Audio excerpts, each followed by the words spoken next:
अस्सलाम वालेकुम फ्रेंड्स, कैसे हैं आप लोग। आई होप कि बिल्कुल खैरियत से होंगे। अल्लाह ताला आप सबको अपने हिफ्ज़ व अमान में रखे, आमीन सुम्मा आमीन। आज मैं आप लोगों से शेयर करने लगी हूँ वो सारी तैयारी जो रमज़ान से पहले मैंने की थी और अपनी सहूलत के लिए, ताकि रमज़ान में मुझे ज़्यादा से ज़्यादा टाइम मिले इबादत करने का।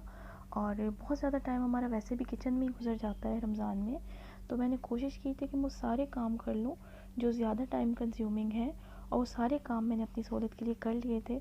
तो आज मैं वही आप लोगों से शेयर करूँगी कि मैंने कौन कौन से काम किए थे। अच्छा जी, तो खाना बनाते हुए सबसे मुश्किल काम जो मुझे लगता है वो है जिंजर गार्लिक का पेस्ट बनाना। ये काम मुझे सबसे मुश्किल लगता है, तो इसीलिए सबसे पहले मैं बना रही हूँ जिंजर गार्लिक का पेस्ट। मैंने लहसुन अदरक दोनों छील लिए थे और अभी उसको मशीन में डाला है, उसका पेस्ट बना रही हूँ। तो मुझे बहुत मुश्किल लगता है कि रमज़ान में आप लोग अदरक लहसुन पकड़ो और उसको पीसते रहो। तो सबसे मुश्किल काम मुझे ये लगता है और सबसे पहले मैंने यही काम अपना ख़त्म किया है। अच्छा, यहाँ पे आप लोग सोच रहे होंगे कि मैं क्या कर रही हूँ। तो एक्चुअली हुआ क्या था कि मेरे पास आइस क्यूब्स ट्रे नहीं है, सिर्फ मेरे पास एक ही है और वो भी काफ़ी छोटी है।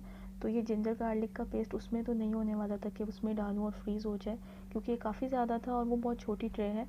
तो फिर मैंने उसका हल यही निकाला था, क्योंकि मैं बाहर भी नहीं जा सकती लॉकडाउन की वजह से। हम लोग मार्केट्स में नहीं जा रहे, घर से बाहर नहीं निकल रहे कि जाके जो है वो आइस क्यूब्स ट्रे जाके बाई कर लेती मैं। तो फिर मैंने उसका हल यही सोचा था कि प्लेट ले ली थी, उसमें प्लास्टिक रैप बिछाया था। प्लास्टिक रैप बिछाने के बाद मैंने इस तरह से जिंजर और गार्लिक का पेस्ट ऊपर स्पून से डाला और फिर उसको मैंने कवर कर दिया था प्लास्टिक रैप से। तो इस तरह से मैंने जो है वो काम चला लिया था। तो जितनी क्वांटिटी में मुझे चाहिए होता है खाना बनाने के लिए, उतनी उतनी क्वांटिटी में मैंने इसको डाल दिया था और इस तरह से करके रैप करके मैंने फ्रीज़ कर दिया था। और जब मैंने फ्रीज़र से निकाला तो ये बहुत अच्छे से जो है वो हो गए थे फ्रीज़, और जिस तरह से क्यूब्स होते हैं उससे भी ज़्यादा अच्छे हो गए थे। तो ये तो बहुत अच्छा रहा मेरे लिए। और जो बच गया था वो एक आइस क्यूब्स ट्रे थी मेरे पास जो मैं आपको बता रही थी, तो बाकी जो बचा हुआ मिक्सचर था वो सारा मैंने इसमें डाल दिया था। तो ये जो है मेरा काम इस तरह से हो गया था और मुझे कहीं बाहर भी जाना नहीं पड़ा और घर में ही मैंने खुद ही घर में ही सब कुछ कर लिया था। तो अल्हम्दुलिल्लाह मेरा ये काम तो हो गया था। और जब कोई काम ना हो रहा हो तो कोई ना कोई ट्रिक निकल ही आता है। तो बस मेरा भी काम इसी तरह से हो गया था और देखिए बहुत अच्छा एक्सक्यूज़ बने थे।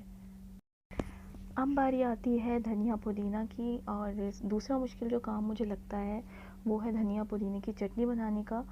जैसे हमें रायता बनाना होता है उसमें डालने के लिए, या इसके अलावा हम लोग चाट वगैरह बनाते हैं उसमें डालने के लिए।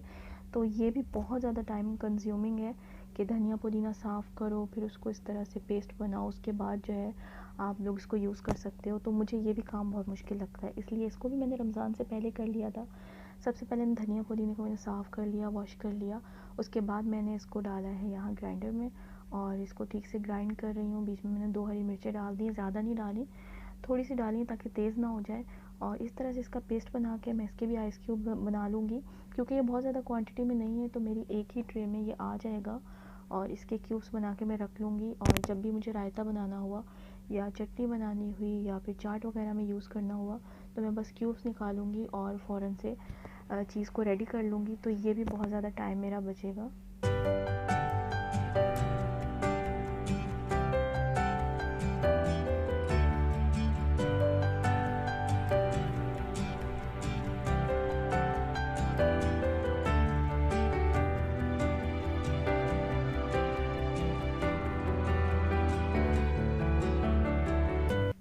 और ये तीसरा जो मुझे मुश्किल काम लगता है वो है लेमन जूस निकालना। और ये भी जब ज़रूरत हो तो बहुत टाइम लगता है, बहुत टाइम कंज्यूमिंग है कि पहले इसको लेमन को वॉश करो, फिर कट करो, फिर इसका जूस निकालो, उसके बाद उसके अंदर से सीड्स निकालो। तो ये काफ़ी देर इसमें भी लग जाती है। तो मैंने सोचा था कि इसका भी जूस निकाल के इसके भी क्यूब्स बना के रख लूँगी, तो जब मुझे कोई शरबत वगैरह में डालना हुआ या फिर मुझे किसी और चीज़ में डालना हुआ तो क्यूब्स निकालूँगी और फ़ौरन से रेडी हो जाएगी चीज़। तो अभी मैंने सारे लेमन वॉश कर लिए हैं, उसके बाद इनको मैंने हाफ़ कट कर लिया है और अब इनका मैं जूस निकाल रही हूँ।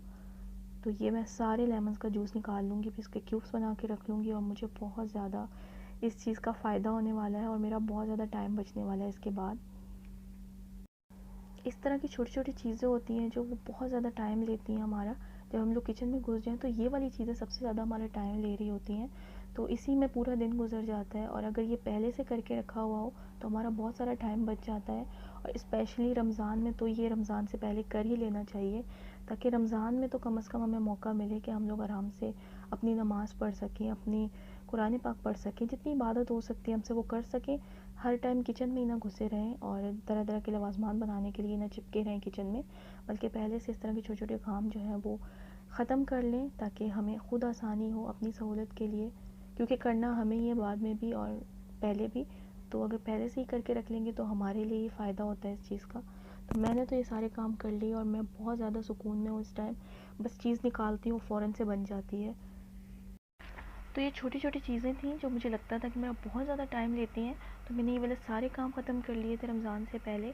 और यकीन करें कि अब मैं बहुत सुकून में हूँ।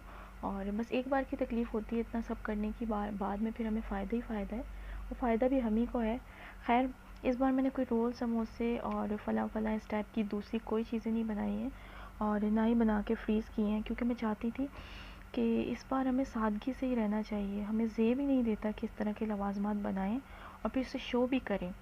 वैसे ये मेरी अपनी सोच है, ज़रूरी नहीं कि आप भी ऐसे ही सोचते हो। खैर, मुझे लगता है कि हमें लोगों के साथ थोड़ी सी तो हमदर्दी और थोड़ा सा एहसास रखना चाहिए जो इस वायरस की वजह से अपने बच्चों का पेट तक नहीं पाल सकते।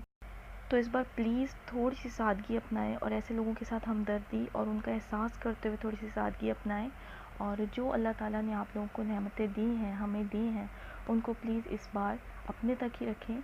अल्लाह ताला ने ज़िंदगी दी तो बहुत से रमज़ान आएंगे, हम लोग सब बहुत कुछ कर सकते हैं, लेकिन इन लोगों और अपने तक रखें सब कुछ। अल्लाह ताला आप लोगों को और भी नेमतों से नवाज़े और वो लोग जो इस टाइम मुश्किल में हैं, जो भूखे सो रहे हैं, अल्लाह ताला उनकी भी मुश्किलें आसान करे। आमीन सुम्मा आमीन। और यहाँ पे देखें जी, ये लेमन जूस के क्यूब्स भी रेडी हो गए हैं। तो ये मेरा एक और काम ख़त्म हो गया है। ये थोड़ा सा लेक्चर हो गया है, लेकिन जो बात मेरे दिल में थी मैंने आप लोगों से कर ली है शेयर। और अगर आप लोगों को अच्छी लगी हो तो बहुत शुक्रिया आप लोगों का, आप लोग प्लीज़ उस पर अमल कर लीजिएगा। और नहीं अच्छी लगी क्या कह सकती हूँ। खैर, अब बारी आ गई है चनों की, और ये चौथा काम है जो मुझे मुश्किल लगता है कि हर बार आप लोग चने भिगो, उसको बॉईल करो और फिर यूज़ करो। तो बेहतर यही है कि आप एक ही बार चने भिगो लो सारे, सबको जाके बॉईल कर लो और फिर उनके पैकेट्स बनाओ, फ्रीज़ कर दो, जब ज़रूरत हो फ्रीज़र में से निकाला और यूज़ कर लिया। तो मोस्टली मैं ऐसे ही करती हूँ और रमज़ान में तो स्पेशली मैं यही करती हूँ कि चनों को बॉईल कर लिया और उनको फ्रीज़ कर लिया इस तरह पैकेट्स बना के। वैसे मैंने ज़िप लॉक बैग्स मंगवाए थे जो कि करीबी मार्केट से मुझे नहीं मिले, तो फिर ये वाले बैग्स मिले थे, ये भी बहुत अच्छे हैं, लेकिन ये ज़िप लॉक नहीं है बल्कि इसको इस तरह से नॉट लगानी पड़ेगी। खैर, ये भी काम आएंगे और बहुत अच्छे से ये भी चल जाएंगे, कोई मसला नहीं है। इससे भी काफ़ी मेरा काम चल जाएगा, मेरी मुश्किल आसान हो जाएगी, क्योंकि मुझे पैकेट्स बनाने और इससे भी पैकेट्स बन सकते हैं। खैर, मैं अपने अंदाज़े के मुताबिक जितना मुझे डेली यूज़ करना होता है उस हिसाब से मैं क्वांटिटी ले रही हूँ इन चनों की और पैकेट्स बना रही हूँ, और पैकेट्स बना के मैं फ्रीज़ कर दूँगी। और कभी अगर मुझे ज़्यादा ज़रूरत हो तो मैं 2 पैकेट्स भी निकाल सकती हूँ, तो मैं उसी क्वांटिटी से जो है वो पैकेट्स बना रही हूँ। और आप लोग मेरी स्पीड चेक करें मैंने फ़ास्ट फॉरवर्ड पे लगा दिया ताकि वीडियो जो है वो बहुत लंबी ना हो जाए, शॉर्ट रहे। तो आप लोग देखें किस तरह से जो है मेरे हाथ चल रहे हैं जल्दी जल्दी। तो ये सारे वो काम हैं जो कि मुझे बहुत मुश्किल लगते थे और मैंने रमज़ान से पहले कर लिए हैं। और ये सारे काम अगर पहले से कर लिए हुए हों तो बहुत ज़्यादा सहूलत हो जाती है, बहुत ज़्यादा टाइम बचता है। और आजकल मेरा बहुत टाइम बच रहा है, पहले किचन में बहुत बहुत टाइम लग जाता था, लेकिन अब ये जो काम छोटे छोटे कर लिए हैं मैंने, इसकी वजह से मुझे बहुत ज़्यादा सहूलत हो गई है। बस जाती हूँ, निकालती हूँ, काम मेरा हो जाता है। और यही जो छोटे मोटे काम हैं ये मेरा बहुत टाइम लेते थे, तो वो काम जो मेरा बहुत टाइम लेते थे वो मैंने सारे निपटा लिए हैं और अब सुकून में हूँ। तो आप लोग भी अगर नहीं किया तो ये सारे काम कर लें, और जिन्होंने कर लिए हैं उनके लिए तो वाह भाई वाह। और बस अब वीडियो का भी एंड करती हूँ यहीं पर। आप लोगों से मिलूँगी बहुत जल्दी। वीडियो पसंद आई हो तो इसे लाइक कर लीजिएगा, चैनल को अगर सब्सक्राइब नहीं किया तो सब्सक्राइब भी कर लीजिएगा, और कमेंट में बताइएगा कि आज की वीडियो आप लोगों को कैसी लगी है। मिलती हूँ बहुत जल्दी इंशाल्लाह नेक्स्ट वीडियो में। अपना ख्याल रखिएगा और दुआओं में याद रखिएगा। अल्लाह हाफिज़।